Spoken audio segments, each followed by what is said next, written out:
નમસ્કાર દોસ્તો, વિડીયોમાં ફરી એક વખત તમારું સ્વાગત કરું છું। ઘણી બધી વખત આપણને એવું લાગે કે ગુજરાત દિન પ્રતિદિન ગુંડારાજમાં ફેરવાતું જાય છે। ગુજરાતની અંદર ગુંડારાજ વધતું જાય છે। ત્યારે ક્યારેક આ ગુંડાઓ બેફામ બને છે, ત્યારે ઘણી બધી વખત એવા કિસ્સાઓ સામે આવે છે કે પોલીસ સ્ટેશનની અંદર પોલીસવાળા બેફામ બને છે।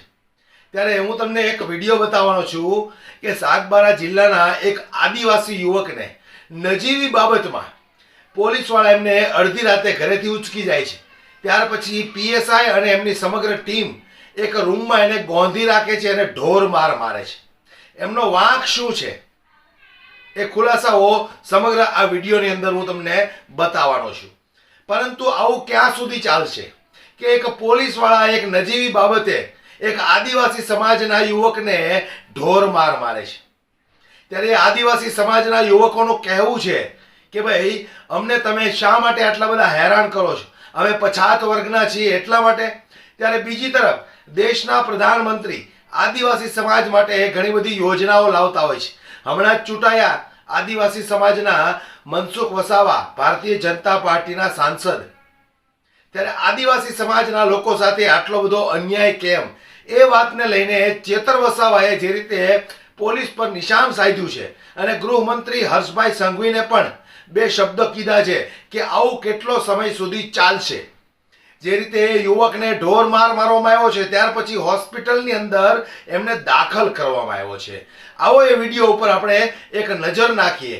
વિડીયો ખૂબ શેર કરજો એટલે ગુજરાતની દરેક જનતાને પણ ખબર પડે કે નજીવી બાબતે ઘણી વખત પોલીસવાળા પોતાનો ગુસ્સો કાઢવા માટે કેવી રીતે લોકોને ઢોર માર મારે છે।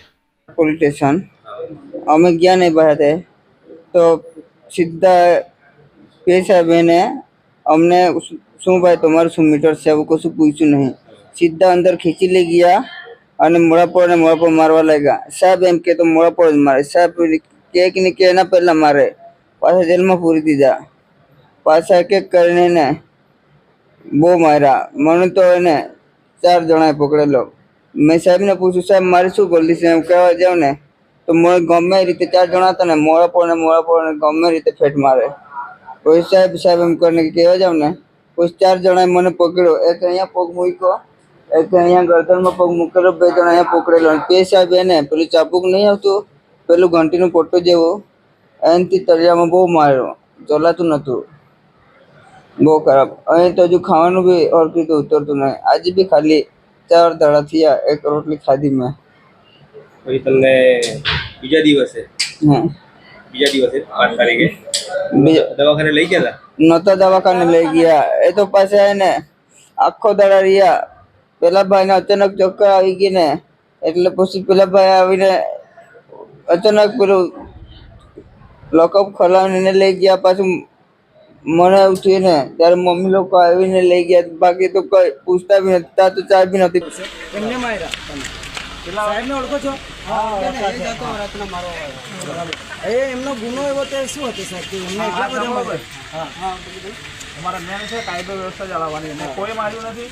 એને છે ને કાલે જે બબાલ કરી હતી કાલે મેં બતાવેલું છે કે કાયદો વ્યવસ્થા અમારે જાળવવાની વધારે મહત્વનું છે।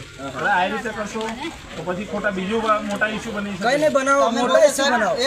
આ 2 જણ અંદર જેલમાં હતા, અમે કેવા માંગતા હતા કે સાહેબ અમારું હું ભૂલ છે, હું છે, એક વાત નહીં કહી તમે એક બે વાત શબ્દ બોલ્યા નહીં તમે સાહેબ વાત કરવા માટે આવ્યા છે ને? આ વાત જ કરીએ છીએ સાહેબ। એવું તે કયો ગુનો કે તમે આટલું બધું માર્યા અંદર બે હાલત કેવી છે એમની જોઈ લો। હા ભાઈ ક્યારે માર્યા તમને? ક્યારે માર્યા તમને સાહેબે? અમે અંદર લઈ ગયા બરાબર, ગયા અમે સાહેબે એટલું નહીં પૂછો કે શું થયું, પૂછો નથી અમને। પેલા મારા ભાઈ ને મારો પેલા અંદર પડેલો છે। વાત સાંભળો ભાઈ, મેન કાયદો વ્યવસ્થા છે કે એક વસ્તુ ને કાલે જે માથાકૂટ કરી અમે બધું જ છે મારા જોડે। એટલે બીજી વાત તમને જો લાગતું હોય ભાઈ ખોટું છે તો તમે જે પણ તમારે લેખિતમાં હોય આપી શકો છો, પણ એ તમારા જોડે મારો કાયદેસર અમે ગુનો દાખલ થયેલો છે, FIR દાખલ થયેલી છે। તમારા જોડે હતા એ સપ્લાય સાહેબ હતા, એ 5 જણા કોણ હતા? गर्दन का पाग है, माथा पर पाग है, जेलने मारते थे, તમે એમને મારતા. બેન વાત સાંભળો. એટલો બધો મારવાનો. બેન વાત સાંભળો. કાયદેસર આમાં ગુનો દાખલ થયેલો છે, બરાબર છે, તમે ઝઘડાયેલા એટલે છે. ગુનાની જોગવાઈમાં ભાઈ શાંતિ રાખો. ખાલી ઝપાઝપીમાં સાહેબે એમને ઢોર માર માર્યો છે. આ ગુનો છે એમનો. બરાબર છે. કોઈ માર મારવા અંદર જઈને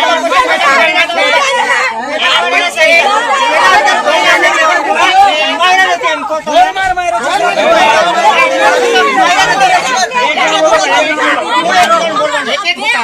અને આ લોકોને તો બહાર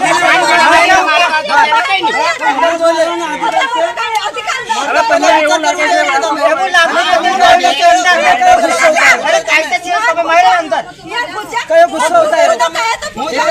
કયો ગુસ્સો ઉતાર્યો તમે? અહીંયા ઊંઘી જા, બતાવું છું. આ એકના માથા પર પગ મૂક્યો અને પછી માર માર્યો છે. 3 હોમગાર્ડ પકડતા હતા. મારવાને છે, એ ઝઘડાયા છે ભાઈ.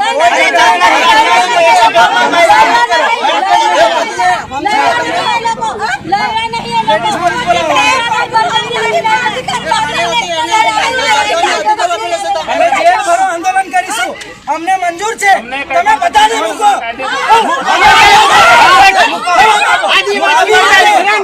આવી રીતે અંગ્રેજોએ બી અત્યાચાર નહીં કર્યો. તમે કરો છો. અમે આદિવાસી છે એટલે તમે અત્યાચાર કર્યો. તમારી વાત સાંભળે ને. આદિવાસી છે એટલે અત્યાચાર કર્યો. અજ્ઞાન છે, અપણ છે એટલે અત્યાચાર કર્યો તમે. આ લોકોને ગળા પર પગ મૂકીને 2 જણ પકડે છે અને 4 જણ મારે છે. ખાલી આ ઝપાઝપીમાં આટલો મોટો બનાવ. આટલો મોટો બનાવ. એક જ મિનિટ. काय ना ठोकियो तुमने किया काय ना ठोकियो अभी ओ साहब ने किया हमें इन पोरे नहीं मारो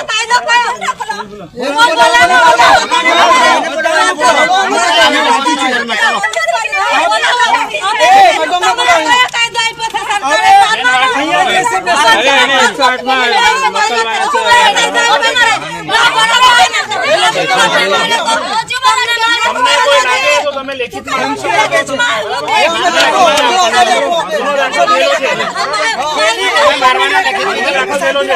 પેલી પીએસઓ મેડમ ધમકી આપે છે, મારો ભૂસડી મારે, મારો ભૂસડી મારે. मेरा बे जो होमगार्ड होता ने ये होता तो खबर हमरा साहब आवे पीने पाछे तो हमने मारे मेरा बे होमगार्ड होता है अरे हमें पता हमें हमें कीधो એમના સ્ટાફનો હોમગાર્ડ એવું કહેતો હતો કે તમે શાંતિ રાખો, સાહેબ હજુ પીને આવશે ને હજુ મારશે. તમારા સ્ટાફનો હોમગાર્ડ જે નાઇટમાં હતો તે એવું નહીં. अरे हमें नहीं साहब હા. 3 દિવસ પહેલા સાગબારા તાલુકાના આદિવાસી યુવાનોને ત્યાંના પીએસઆઈ અને એમનો સ્ટાફ કોઈ નજીવી બાબતે કોઈ પણ ફરિયાદ વગર ઉચકી જાય છે અને પોલીસ સ્ટેશને એમને રૂમમાં ગોંધીને ઢોરમાર મારવામાં આવ્યો છે. એમને તાત્કાલિક સારવાર માટે સાગબારા તાલુકા સિવિલ ખાતે દાખલ કરવામાં આવ્યા અને ત્યારબાદ એમને વધુ સારવાર માટે જનરલ હોસ્પિટલ રાજપીપળા ખાતે સારવાર ખસેડવામાં આવ્યા અને આજે તે લોકો સારવાર હેઠળ છે. એ લોકોએ તારીખ 6 ના રોજ પોલીસ અધિક્ષક અને કલેક્ટરશ્રીને લેખિત ફરિયાદ આપી છે કે અમારી સાથે આ ઘટના ઘટી છે જેની તપાસ થવી જોઈએ, છતાંય આજ દિન સુધી કોઈ તપાસ થઈ નથી કે કોઈ કાર્યવાહી થઈ નથી. ત્યારે આજે અમે પોલીસ અધિક્ષક શ્રી અને કલેક્ટર શ્રી, એમના રેન્જ આઈજી અને ડીઆઈજી એમને લેખિતમાં જાણ કરી છે કે આમાં કડકમાં કડક આમાં તપાસ થવી જોઈએ અને જે પણ લોકો જવાબદાર છે એમાં કડકમાં કડક કાયદેસરની કાર્યવાહી થવી જોઈએ. આ વિસ્તારમાં આદિવાસી વિરોધી માનસિકતા ધરાવતા પોલીસ અધિકારીઓ દ્વારા અવારનવાર આવા બનાવો બને છે. જે લોકો આ વિસ્તારમાં વિશ્વાસ ગુમાવી બેઠા છે, લોકો પોલીસ પર વિશ્વાસ નથી કરતી. આજે સુરક્ષા સલામતી માટે પોલીસ મૂકવામાં આવી છે, એ જ લોકો ભય પેદા કરી રહ્યા છે, એ જ લોકો ભક્ષક બની રહ્યા છે. ત્યારે અમે ક્યારે આ ચલાવવાના નથી. આમાં અમારો સમાજ ખૂબ ધ્યાનપૂર્વક જોઈ રહેલો છે, ખૂબ આક્રોશમાં છે. અમે શાંતિપ્રિય લોકો છે, સંવિધાનમાં માનનારા લોકો છે. પોલીસ અધિક્ષકને અને કલેક્ટરશ્રીને કહેવા માંગીએ છીએ કે આમાં યોગ્ય તપાસ થાય ને આ યુવાનોને ન્યાય મળવો જોઈએ. એવી જ રીતે દેવમોગરા મંદિર ખાતે દર્શનાર્થે આવનાર લોકોને પણ ડેડિયાપાડા અને સાગબારાની પોલીસ ખૂબ હેરાન કરે છે. એટલા માટે જ 2 વર્ષથી દર્શનાર્થીઓની સંખ્યામાં પણ ઘટાડો થયો છે. તો કેમ તકલીફ છે? તમે કેમ આટલું બધું પાણી લોકોને બતાવી રહ્યા છો? આટલો બધો દારૂ ટ્રકોને ટ્રકો આવે છે, આંકડા જુગારના ધંધાઓ તમારા પોલીસ સ્ટેશનની આજુબાજુ ચાલે છે, ત્યાં કેમ તમે તમારું પાણી નથી બતાવતા? એટલા માટે હું પોલીસને કહેવા માંગુ છું કે આમાં કડકમાં કડક કાર્યવાહી કરો, નહીં તો આવનાર દિવસોમાં અમને રસ્તા પર ઉતરવામાં મજબૂરીથી અમારે ઉતરવું પડશે અને ખૂબ મોટું આંદોલન પોલીસ સામે અમે કરીશું. આ વિડીયોને ખૂબ શેર કરો, ગૃહમંત્રી હર્ષભાઈ સંઘવી સુધી પહોંચાડો. એમને પણ ખ્યાલ આવવો જોઈએ કે પોલીસ તંત્ર કોઈ બીજાનો ગુસ્સો કોઈ બીજા ઉપર ઉતારી તો નહીં થઈ રહ્યું ને. આવી રીતે શા માટે? વધુમાં વધુ વિડીયોને શેર કરો, દરેક લોકો સુધી આ વિડીયો પહોંચાડો દોસ્તો. જય હિન્દ.